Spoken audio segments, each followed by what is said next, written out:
کہ یا ایھا المدثر، اے چادر اوڑھ لپیٹ کر سونے والے، قم فانذر، کھڑے ہو جاؤ اور لوگوں کو ڈرا دو۔ سب سے پہلے وہ اسلام لے کے آئیں، پھر آپ کے ہی گھر میں،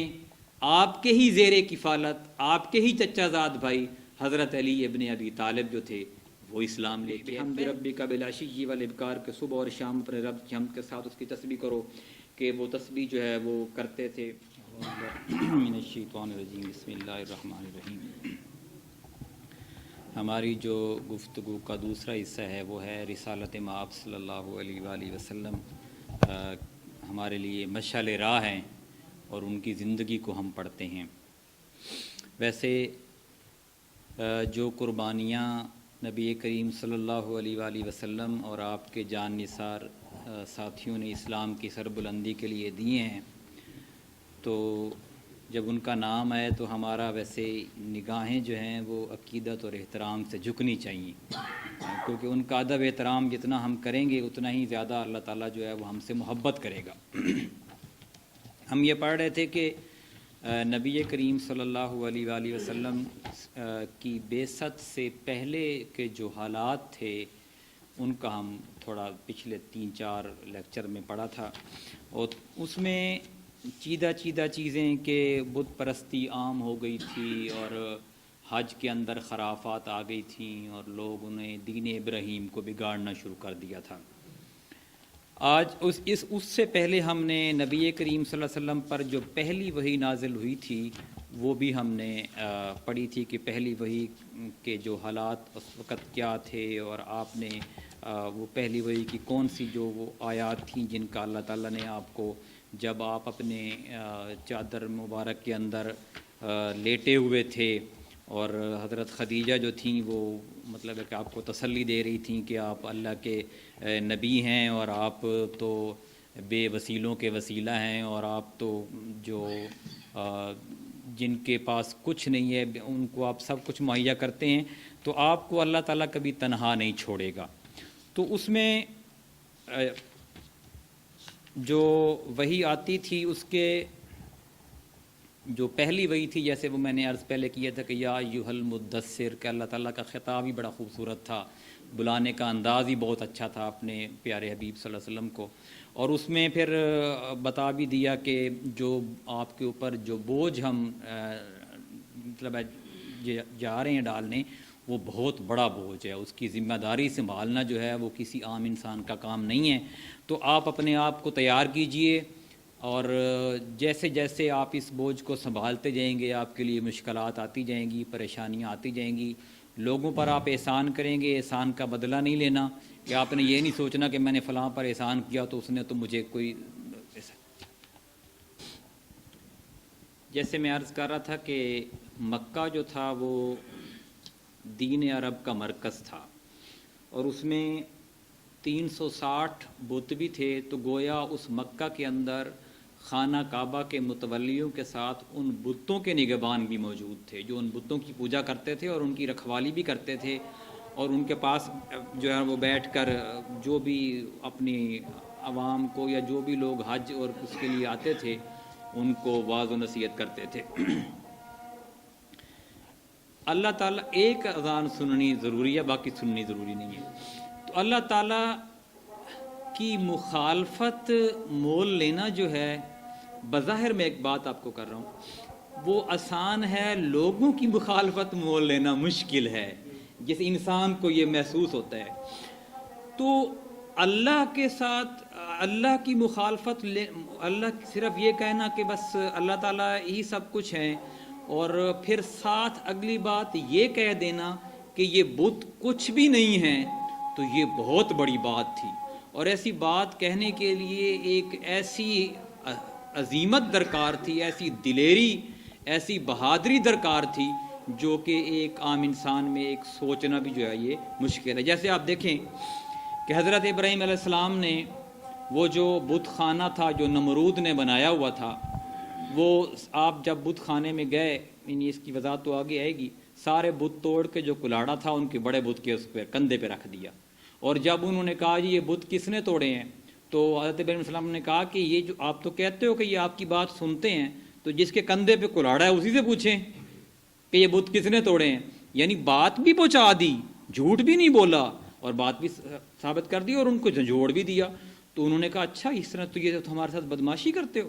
تو پھر انہوں نے مطلب کہ آپ کو سزا دینے کے لیے آگ جلائی اور یہ سارا واقعہ. تو خود خانہ کعبہ مکہ مرکز تھا اور پوری دنیا اس مرکز کی طرف آتی تھی اور نظر و نیاز پیش کرتی تھی اور مطلب ہے دولت نچھاور کرنا، حج کرنا، اور اسی خانہ کعبہ کے مرکز کے اندر رکھے ہوئے بتوں کے خلاف بات کرنا، یہ تو بہت ہی مشکل کام تھا. جیسے میں آپ کو ایک مثال دوں کہ کوئی شخص یہاں پہ کھڑا ہو کر، یعنی میں نے اسپتال بنایا، ایک جماعت بنائی، لوگوں کو اکٹھا کیا اور وہ میرے خلاف ہی کھڑے ہو کے بیان شروع کر دیتا ہے، تو وہ ظاہر ہے میں تو نہیں برداشت کروں گا. ایک مثال میں نے آپ کو دی ہے. تو ان بتوں کے رکھوالے جو اتنے عرصے سے ان کی روٹی کھا رہے تھے، وہ کیسے برداشت کرتے؟ تو اس کے لیے ایک بہت بڑی ہمت درکار تھی جو کہ نبی کریم صلی اللہ علیہ وآلہ وسلم کے اندر تھی اور جو آپ نے اس کا عملی ثبوت بھی پیش کیا. آپ نے جو دعوت کا آغاز کیا، جو اللہ تعالیٰ نے آپ سے کہا کہ یا ایھا المدثر، اے چادر اوڑھ لپیٹ کر سونے والے، قم فانذر، کھڑے ہو جاؤ اور لوگوں کو ڈرا دو، ایک دم ڈرا دو لوگوں کو. اب ڈرانا کیا ہوتا ہے؟ مثلا آپ یہاں پہ اندر بیٹھے ہوئے ہیں، دروازہ بند ہے، میں آپ سے کہتا ہوں کہ یار باہر جو ہے نا وہ باہر شیر آئے ہوئے ہیں اور کھلے پھر رہے ہیں، یا کوئی اور سانپ پھر رہے ہیں، اسی گیلری میں سانپ پھر رہے ہیں، تو آپ ڈر جائیں گے، آپ کہیں گے، آپ احتیاط کریں گے، آپ سوچیں گے کہ میں کیسے باہر نکلوں. تو یہ ڈرانا یہ تھا کہ لوگوں تمہاری موت قریب ہے، تم آہستہ آہستہ موت کی طرف جا رہے ہو، تمہارے دن کم ہوتے جا رہے ہیں اور تمہیں زندگی کا حساب دینا پڑے گا، اور اس حساب میں تمہیں اگر تم نے برائیاں کی ہیں تو تمہیں جہنم میں جانا پڑے گا، اور تم نے اچھائیاں کی ہیں تو تم جنت کے مزے لوٹو گے. تو یہ ڈرانا تھا لا الہ الا اللہ، کہ اللہ کے سوا جو ہے کوئی معبود نہیں ہے، کوئی پروردگار نہیں ہے، کوئی پالنے والا نہیں ہے، کوئی نفع نقصان کا مالک نہیں ہے، کوئی رزق دینے والا نہیں ہے، یعنی اللہ ہی اللہ ہے اور کچھ بھی نہیں ہے. تو یہ ایک ڈرانا تھا جو وہ کہہ رہے تھے اچھا صرف اللہ تو نہیں ہے، یہ بت بھی ہیں، یہ بھی تو ہمارے سفارشی ہیں، جیسے ہم نے پہلے تاریخ میں پڑھا. تو یہ اس چیز کو چھوڑ، اللہ کو تو وہ بھی مانتے تھے لیکن اللہ کے ساتھ بتوں کو چھوڑنے کے لیے وہ تیار نہیں تھے. جیسے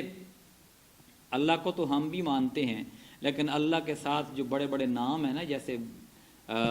جن سے ہمیں ڈر لگتا ہے کہ ہماری چوری نہ کرا دیں، ہمیں نقصان نہ پہنچا دیں، ہم اللہ کے ساتھ ان سے بھی ڈرتے ہیں. آرمی سے ڈرتے ہیں، جسٹس سے ڈریں گے، اے سی سے ڈریں گے، تھانے دار سے ڈریں گے، پیرزادوں سے ڈریں گے، چیمے سے ڈریں گے، فلاں سے ڈریں گے، فلاں سے ڈریں گے. اس لیے کیوں ڈرتے ہیں کہ ایمان کمزور ہے. اللہ تعالیٰ نے ہمیں، جیسے پہلے قرآن کا درس بھی ہم نے سنا، صرف اپنے آپ سے ڈرنے کا کہا ہے کہ آپ نے صرف مجھ سے ڈرنا ہے. یہی ایک صورت ہے تمہاری کامیابی کی. اگر میرے ڈر کے ساتھ کوئی اور ڈر بھی شامل کر لیا نا تو پھر یہ تمہاری کامیابی کی صورت نہیں ہے. فرمایا قم فانذر وربک فکبر، اور اپنے رب کی بڑائی بیان کر دو، کہ یہ کہو کہ بس بڑا ہے ہی تمہارا رب، اور کوئی چیز دنیا کی جتنی بھی ہیں وہ ساری اس سے نیچ ہیں، ساری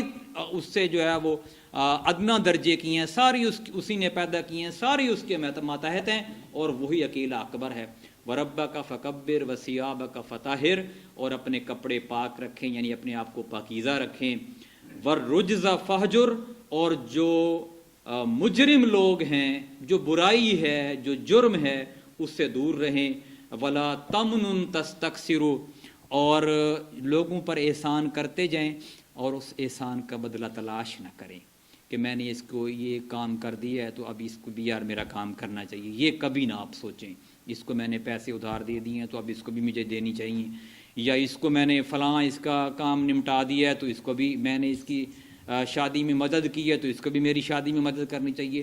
یہ نبی کریم صلی اللہ علیہ وسلم کی سنت ہے کہ نیکی کر دریا میں ڈال. یہ جو عام جو مثلیں مشہور ہوتی ہیں نا، وہ یہ جو بڑے بزرگوں نے بنائی ہوتی ہیں مثلیں، ان کے پیچھے بھی ایک بہت بڑی حقیقت ہوتی ہے.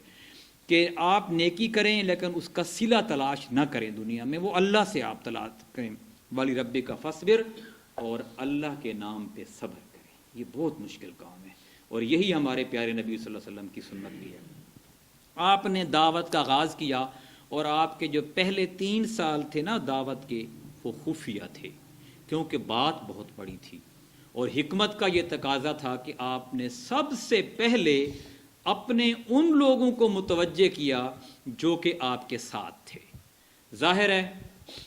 ہر انسان کے عمل کو سب سے پہلے سب سے زیادہ اس کی بیوی جانتی ہے کہ میرا مرد جو ہے، میرا جو شوہر ہے، یہ کتنا پاکیزہ ہے، کیسے کن خصائل کا مالک ہے۔ تو آپ نے سب سے پہلے اپنی دعوت کا جو پیش کی، بلکہ پیش کرنے کی ضرورت ہی نہیں پڑی، تو حضرت خدیجہ رضی اللہ تعالی عنہا نے اسلام قبول کر لیا۔ سب سے پہلے انہوں نے کہا کہ آپ میں نے زندگی میں کوئی برائی دیکھی ہی نہیں ہے، آپ تو جو بھی کہتے ہیں وہ سچ ہی ہوتا ہے، آپ کو تو میں نے آپ جیسا صادق اور امین دنیا میں نہیں دیکھا۔ انہوں نے تجارت کی تھی، لوگ بھیجتی تھیں شام ادھر ادھر، بڑی وہ تاجر خاتون تھی، اور ان کا اور مکہ کے بڑے بڑے جو رئیس تھے، انہوں نے شادی کے پیغامات ان کے پاس بھجوائے تھے کہ ہم سے شادی کر لو، لیکن انہوں نے خود رسول اللہ صلی اللہ علیہ وسلم کے پاس شادی کا پیغام بھجوایا تھا کہ میں آپ سے شادی کرنا چاہتی ہوں۔ تو یہ سب سے پہلے وہ اسلام لے کے آئیں، پھر آپ کے ہی گھر میں، آپ کے ہی زیر کفالت، آپ کے ہی چچا زاد بھائی حضرت علی ابن ابی طالب جو تھے، وہ اسلام لے کے آئے۔ پہلے ہی دن، پہلی ہی ملاقات میں، پہلے ہی واز پہ انہوں نے اسلام کا جھنڈا اپنے ہاتھ میں پکڑا اور فرمایا کہ یا رسول اللہ، اگرچہ میں کمزور ہوں، ابھی بچہ ہوں، چھوٹا ہوں، میری ٹانگیں لرزتی ہیں، کانپتی ہیں، تو اس کے باوجود بھی میں آپ کے ساتھ کھڑا ہوں جتنی میرے اندر استطاعت اور طاقت ہے۔ آپ کے قریبی دوست، آپ کے یار غار حضرت ابوبکر صدیق رضی اللہ تعالی عنہ فرمایا یا رسول اللہ، آپ تو جو بھی کہتے ہیں وہ سچ ہی ہوتا ہے۔ اس لیے آپ دیکھیں کہ آپ صلی اللہ علیہ وسلم نے فرمایا نا، جب وہ یہ واقعہ پیش آیا تھا کہ جس میں اللہ تعالیٰ نے آپ کو سیر کروائی، اور اس میں مسجد اقصیٰ میں آپ نے سارے پیغمبروں کی امامت کروائی، تو اس کا جو واقعے کی جو سب سے پہلی بیان تھا وہ حضرت ابوبکر صدیق کے سامنے کیا، تو انہوں نے کوئی ریزن ہی نہیں پوچھی، انہوں نے ثبوت ہی نہیں پوچھا، انہوں نے یہی کہا یا رسول اللہ، آپ تو جو بھی کہتے ہیں سچ ہی ہوتا ہے۔ یعنی اسے کہتے ہیں دوست ہوتا ہے تو وہ ایسا ہوتا ہے۔ تو آپ نے لاج رکھی، آپ نے ہر جگہ پہ آپ کا ساتھ دیا۔ پھر جیسے ہی حضرت ابوبکر صدیق رضی اللہ تعالی عنہ نے آپ کی دعوت قبول کی، انہوں نے بھی وہی کام شروع کر دیا جو نبی صلی اللہ علیہ وسلم کا کام تھا، یعنی انہوں نے وہی تبلیغ شروع کر دی۔ اور حضرت ابوبکر صدیق کے بارے میں ایسے تھا کہ جو تاریخ اس میں لکھتی ہے کہ وہ بڑے دریا دل تھے، بڑے بامروت تھے، کوئی دوست ان کے پاس آتا تو اس کی مہمان نوازی کے بغیر اس کو بھیجتے نہیں تھے کچھ کھلائے بغیر، اور اچھی طریقے سے پیش آتے تھے، احترام کرتے تھے، یاروں کے یار تھے، تجارت بہت اچھی تھی ان کی، اور تجارت پیشہ لوگ جو تھے ان کو اچھے مشورے دینا، یہ آپ کی دریا دلی تھی۔ تو اس وجہ سے آپ کے اس اچھی طریقہ طرز زندگی کی وجہ سے ہر وقت لوگ آپ کے پاس آتے جاتے رہتے تھے۔ ایک آپ کی دوستی رسالت میں آپ صلی اللہ علیہ وسلم سے، نبی کریم صلی اللہ علیہ وسلم سے تھی، اور ایک پھر آپ کا حلقہ احباب اور بھی وسیع تھا۔ تو انہوں نے بھی پھر جس شخص کو دیکھا نا کہ یہ قدر بہتر مجھے ان کے بقول کہ مجھے بہتر لگتا ہے، اس کی صفت اچھی ہے، جھوٹ نہیں بولتا، اچھائی کو قبول کرتا، اور ایسے لوگ آپ کو ملیں گے۔ آپ یقین کریں جن لوگوں نے باہر کا سفر کیا ہے نا، ان کو کچھ ہندو بھی بہت اچھے ملے ہوں گے، جھوٹ نہیں بولتے ہوں گے، اپنے کاروبار میں 2 نمبری نہیں کرتے ہوں گے، اور ملاوٹ نہیں کرتے ہوں گے، ان کو کچھ عیسائی بھی بہت اچھے ملے ہوں گے، کچھ یہودی بھی بہت اچھے ملے ہوں گے۔ اچھے لوگ یعنی اچھی روحیں، سلیم الفطرت لوگ ہر مذہب میں ہوتے ہیں، ہر مسلک میں ہوتے ہیں، ہر معاشرے میں ہوتے ہیں، ہمیں انہیں تلاش کرنا چاہیے۔ اور آپ صلی اللہ علیہ وسلم نے حضرت ابوبکر صدیق کے ذریعے سے ان کو جو ان کا حلقہ احباب تھا وہ تلاش کیا، اور انہی کی کوشش سے جو حضرت عثمان رضی اللہ تعالی عنہ جو عشرہ مبشرہ میں سے ہیں، جو آپ صلی اللہ علیہ وسلم کی 2 بیٹیوں کے خاوند بھی ہیں، وہ اسلام لے کے آئے۔ حضرت زبیر اسلام لے کے آئے جو آپ کے پھپھیزاد بھائی عشرہ مبشرہ میں سے ہیں۔ حضرت عبد الرحمن بن عوف یہ بھی عشرہ مبشرہ میں سے ہیں، یہ اسلام لے کے آئے۔ حضرت سعد بن ابی وقاص، حضرت طلحہ بن عبید اللہ، یہ سارے مسلمان ہوئے، اور یہ بزرگ جو تھے وہ اسلام کے ہر اول دستہ تھے۔ اللہ تعالی ہمیں ان کے راستے پر چلنے کی توفیق عطا فرمائے۔ شروع میں جو اور لوگ اسلام لے کے آئے ان میں حضرت بلال بھی تھے، اور جنہوں نے اسلام کی خاطر بڑی تکلیفیں اٹھائی ہیں، اور اس کے بعد امین امت حضرت ابو عبیدہ ابن الجراح بھی تھے، حضرت عامر بن جراح، ابو سلمہ بن عبد الاسد، ارقم بن ابی الارقم، عثمان بن مظعون، ان کے دونوں بھائی۔ یعنی تقریباً جو تاریخ کی جو مستند کتابیں ہیں ان میں سے 40 کے قریب جو مختلف قریش کی مختلف شاخوں سے جو لوگ تھے نا، وہ 40 کے قریب اسلام لے آئے آپ صلی اللہ علیہ وآلہ وسلم کے پہلے 3 سال کی جو خفیہ دعوت تھی۔ اس کے بعد جب 3 سال آپ نے یہ دعوت دی تو اس میں نماز پنجگانہ طریقہ تو نہیں تھا، لیکن صبح و شام کی کچھ نمازیں جو کچھ قرآن پاک کی ایک آیت میں ہے کہ وسبح بحمد ربک بالعشی والابکار، کہ صبح اور شام اپنے رب کی حمد کے ساتھ اس کی تسبیح کرو، کہ وہ تسبیح جو ہے وہ کرتے تھے۔ اور اس کی پھر تاریخ میں بھی ہے کہ ایک دفعہ حضرت علی رضی اللہ تعالیٰ عنہ جو ہے وہ نبی کریم صلی اللہ علیہ وسلم کے ساتھ نماز پڑھ رہے تھے، تو ان کے والد حضرت ابو طالب نے ان کو دیکھا کہ نماز پڑھ رہے ہیں، تو انہوں نے اپنے بیٹے کو یہ تلقین کی کہ آپ یہ کیا کر رہے تھے؟ انہوں نے کہا یہ نماز ہم پڑھ رہے ہیں۔ انہوں نے کہا ٹھیک کر رہے ہو، تم اس کو جاری رکھو، ساتھ دو۔ تو اس طریقے سے حضرت ابو طالب جو تھے، جو رسول پاک صلی اللہ علیہ وسلم کے چچا تھے، انہوں نے آپ کی آخری دم تک سپورٹ کی۔ ہر ان کے قریش کا ہر ظلم جو تھا وہ اس کے آگے وہ دیوار بن کر کھڑے ہو جاتے۔ 3 سال کے بعد قرآن پاک کی جب یہ آیات نازل ہوئیں جو سورہ الشعراء میں ہیں، بڑی خوبصورت آیات ہے۔ ویسے قرآن ہے ہی بڑا خوبصورت، اس کو تو پڑھا جائے نا مزہ آ جاتا ہے، اگر بندہ ذہن کھول کے ہر تمام کاموں سے فارغ ہو کر صبح کے وقت یا رات کے وقت پڑھے، اس کا ترجمہ تفسیر پڑھے، یقین کریں بڑا مزہ آ جاتا ہے۔ قرآن پاک کی یہ آیات نازل ہوئیں، آپ غور کریں۔ فَلَا تَدْعُوا مَعَ اللَّهِ إِلَٰهًا آخَرَ، سو تم اللہ کے ساتھ کسی دوسرے معبود کو مت پکارو کہ تم بھی سزا پانے والوں میں سے ہو جاؤ گے، فَتَكُونَ مِنَ الْمُعَذَّبِينَ۔ وَأَنذِرْ عَشِيرَتَكَ الْأَقْرَبِينَ وسلم، اپنے قریبی رشتہ داروں کو ڈرائیے۔ پہلے تو یہ تھا نا کہ خفیہ دعوت تھی، پھر آپ کا اب اللہ کا حکم یہ نازل ہوا کہ قریبی رشتہ داروں کو اب آپ نے دعوت دینا شروع کرنی ہے۔ اور ایک بات یہ جو میں نے آگے پڑھی، یقین کریں حالانکہ میں پہلے بھی قرآن، میں اسٹوڈنٹ لائف سے یعنی طالب علمی کے زمانے سے قرآن کا ترجمہ اور تفسیر میری شروع سے مجھے شوق تھا کہ میں کلاس میں کھڑے ہو کے قرآن پاک کی 2-4 آیتیں پڑھنا، اس کا ترجمہ تفسیر، اور جو ہمارا ہاسٹل تھا اس کے اندر بھی میں روزانہ کی بنیاد پہ پڑھتا تھا۔ یہ جو میں نے اب کل پرسوں پڑھی نا، ہو سکتا ہے میں نے پہلے بھی پڑھی، یہ میں نے قرآن کئی دفعہ پڑھا ہے، لیکن جو مزہ مجھے آج آیا ہے نا وہ پہلے کبھی نہیں آیا۔ فرمایا وَاخْفِضْ جَنَاحَكَ لِمَنِ اتَّبَعَكَ مِنَ الْمُؤْمِنِينَ، اپنے بازو اپنی پیروی کرنے والے مومنین کے لیے جھکا دیجیے، یعنی ایسے ہاتھ بچھا دیں آپ ان کے لیے، اپنی باہوں میں لے لیں ان کو۔ یہ کیا خوبصورت انداز ہے کہ جو لوگ آپ کے ساتھ چل رہے ہیں، چاہے وہ جس مرضی نسل کے ہیں، بظاہر آپ کو لگیں گے کہ وہ اتنے خوبصورت نہیں ہیں، اور وہ جیسے حضرت بلال رضی اللہ تعالیٰ عنہ تھے، یا وہ غریب غربا ہوں گے، ان پہ کپڑے بھی پورے نہیں ہوں گے، ہو سکتا ہے ان کو بولنے کا سلیقہ بھی نہ آتا ہو، وہ بولیں تو آپ کے پر تھوک گرا دیں، ہو سکتا ہے کہ وہ اپنی صفائی بھی نہ صحیح کر رکھ سکتے ہوں، ہو سکتا ہے کہ وہ ان کی روٹی نہ پوری ہوتی ہو اور معاشرے کے دھتکارے ہوئے لوگ ہوں، لیکن جب وہ آپ کی پیروی کریں تو آپ نے ان کو باہوں میں لینا ہے۔ یہ بڑی خوبصورت بات ہے اور ہمارے لیے مشعل راہ ہے۔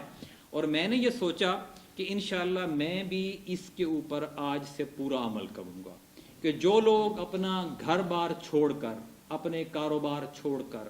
اپنی بستی اور اپنے محلے کو چھوڑ کر، اپنے بیوی بچوں کو چھوڑ کر ہر جمعے کو باقاعدگی سے ادھر آتے ہیں، اور ان کی یہ کوشش ہے کہ ہم دین کو سمجھیں اور اس کے مطابق ہم آگے چلیں، انشاءاللہ میری بھی کوشش ہوگی کہ نبی کریم صلی اللہ علیہ وسلم کی سنت پر عمل کرتے ہوئے میں بھی اپنی باہوں میں انشاءاللہ آپ تمام لوگوں کو آج سے لینے کی کوشش کروں گا. جو میں کر سکتا ہوں، جو ہنر اللہ تعالیٰ نے مجھے دیا ہے، میرا ہنر ہے یہ کہ میں ناک کان گلے کا اللہ تعالیٰ نے مجھے ہنر دیا ہے. انشاءاللہ آپ جتنے بھی میرے بھائی ہیں بیٹھے ہوئے ہیں، میں آپ تمام کا فری چیک اپ کروں گا انشاءاللہ. اور پھر دوسرے جو ڈاکٹر میرے ہسپتال میں آتے ہیں یہ بچھاتا ہوں، اور انشاءاللہ ہم مل جل کر چلیں گے. آپ کا کوئی بھی مسئلہ ہو، جو بھی جس قسم کے بھی ڈاکٹر آتے ہیں، ان کی جو فیس ہوگی، جو دوائیوں کا خرچہ ہوگا وہ آپ ان کو دے دیں. باقی ہسپتال کا خرچہ، کمرے کا کرایہ، کوئی بجلی کا بل، کوئی چیز جو انشاءاللہ جو دوست میرے ساتھ آپ لوگ شامل ہوئے ہیں انشاءاللہ فری آف کاسٹ کریں گے. اور دوسری بات، آپ کا جو بھی مسئلہ ہوتا ہے، میرے ساتھ ایک دو دوستوں نے رابطہ کیا تھا، پھر وہ مطلب پہنچ نہیں سکے. کچھ چیزیں جب عدالتوں میں پہنچ جاتی ہیں تو پھر ہم اس میں پھر ہمت بھی نہیں کر سکتے، پھر وہ وکلاء کر سکتے ہیں جو بھی کر سکتے ہیں. کسی دوست کا کوئی بھی مسئلہ ہو، جینوئن مسئلہ ہو، گھر کا مسئلہ ہو، آپ مجھے بتانے میں شرم محسوس نہ کیا کریں. آپ مجھے بتایا کریں. میں آپ سے چٹی دلالی نہیں کروں گا. ایسا نہیں کروں گا کہ مجھے 5,000 دیں SHO مانگتے ہیں، انشاءاللہ ایسا نہیں کروں گا. میں آپ کے پیسے نہیں لگواؤں گا انشاءاللہ. اور میری کوشش ہوگی کہ اپنی گاڑی میں اپنا پٹرول جلا کر آپ کو ساتھ لے کے جاؤں گا، اور انشاءاللہ جتنی ہماری کر سکتے ہیں وہ آپ کی تائید اور نصرت ہم ضرور کریں گے. آپ اور ہم دینی بھائی ہیں، اصل میں ہم ہی بھائی ہیں، اصل میں ہم ہی اکٹھے ہوئے ہیں اللہ کی رضا کے لیے اور اللہ کے دین کی سربلندی کے لیے. اللہ تعالیٰ سے دعا ہے کہ میرے اور آپ کے جذبے کو اللہ تعالیٰ قبول کرے اور اپنے دین کے لیے ہمیں مل کر چلنے کی توفیق